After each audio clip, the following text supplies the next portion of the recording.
又係我肥魚啊！咁澳門樓市咁樣點救咧啊？咁都唔係冇辦法嘅，即係我有幾條屎橋同大家分享下啊！又開始了，沒完了嗎？咁第一最多人講嘅梗係投資移民啦，係嘛？我們一連5晚不斷地重複再重複。但係咧，其實投資移民咧，我就覺得係行到嘅，絕對冇乜問題嘅。但係最大問題係個成效問題咯。即係澳門有啲咩值得你嚟投資移民先，係咪先？咁多競爭對手係嘛？俾我都揀香港啦，係咪先？即係咁，我反而係擔心個成效咯。所以你話得唔得咧？咁 OK， 咁盡做啦嚇。咁咧呢個都有啲爭議性啦，係嘛？咁又會驚推高樓價嚇。咁但係咧，其實咧，我覺得有一個咧更具爭議性，但係我覺得更加應該做嘅，就係咧應該要俾澳門勞工咧一個澳門居民嘅身份嚇。還有王法嗎？還有法律嗎？咁你哋梗係嘈啦！喂，大佬，而家澳門咁多勞工係嘛？咁嗱，首先第一咧就梗係唔係叫你俾啲，嗱，第一我承認澳門而家嘅勞工真係比較多，呢個係真。咁我覺得問題即係我覺得好多成因嘅，即係唔可以單一咁去睇呢件事。咁但係我覺得監管的確係一個好重要嘅問題啦。咁要去即係做好啲啦。咁但係咧，我唔係叫你俾啲嚟做咗1-2年嗰啲人一個澳門身份啦，係咪先？咁而家全澳門咧都唔係全世界咧都喺度搶人才，係嘛？咁澳門咧經濟比較單一啦，我成日都講，係嘛？咁其實咧你唔好睇嗰啲酒店啊嗰啲人唔係人才，嗰啲都係人才嚟噶。即係當然啦，我哋係要揾邊啲人咧，就係你做咗譬如有5-6年啦，係管理階層啊，即係當然唔係叫你去到總經理啦，大佬。你中層嘅管理階層啊，咁譬如廚師啊，即係廚師好緊要啊，大佬，澳門美食之都，譬如一啲酒店管理人才啊，其他服務業啊咁樣，其實呢啲都係人才嚟噶。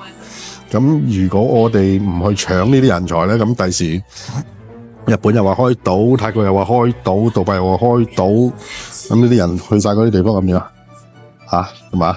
咁澳門呢個美食之都又話娛樂之都咁係嘛？咁所以咧，我覺得俾翻一啲身份俾呢啲，同埋佢哋真係，譬如如果佢喺澳門工作咗5-6年嘅，其實佢哋當然佢哋有賺錢啦，呢個為大陸做嘢嘅有錢賺啦，係嘛？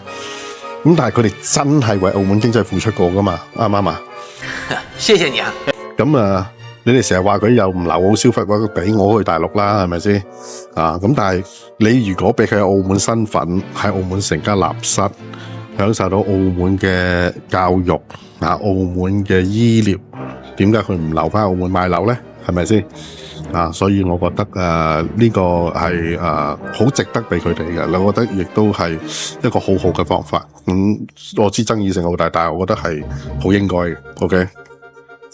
咁咧，另外第三個咧，我就覺得咧就應該要做嘅就係開呢個爭議性冇咁大，就係開放澳門嘅住宅咧做民宿。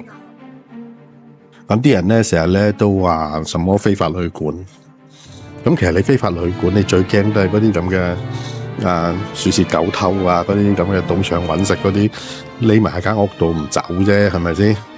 咁你而家講真句，科技咁發達一戶通做得咁好，係嘛？咁你咪做到個 apps 咯，咁你咪咪登記嗰啲要做 Airbnb 嗰啲樓咯，係咪？咁登記啲資料，有咩資料你咪即刻用電腦 set 好晒，你咪通知翻個業主上去跟進咯。如果佢唔跟進，咪罰佢咯，係咪先？好容易操作啫嘛，其實好簡單啫嘛，係嘛？嗱，首先第一，你第一時間已經將樓宇回復翻佢應有嘅投資價值。第二，你可以解決澳門現時酒店房不足嘅問題，啊！成日都話澳門要多啲平價酒店，呢個即刻解決得到，係嘛？第三，澳門小市民即時可以分享到實際嘅經濟嘅成果，咁何樂而不為呢？係咪先？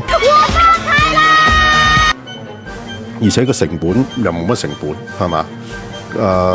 即係我覺得真係呢個係非常非常值得推行。你說得對，你說得對。我哋喺呢間公司咧都做咗好多年啦，係嘛？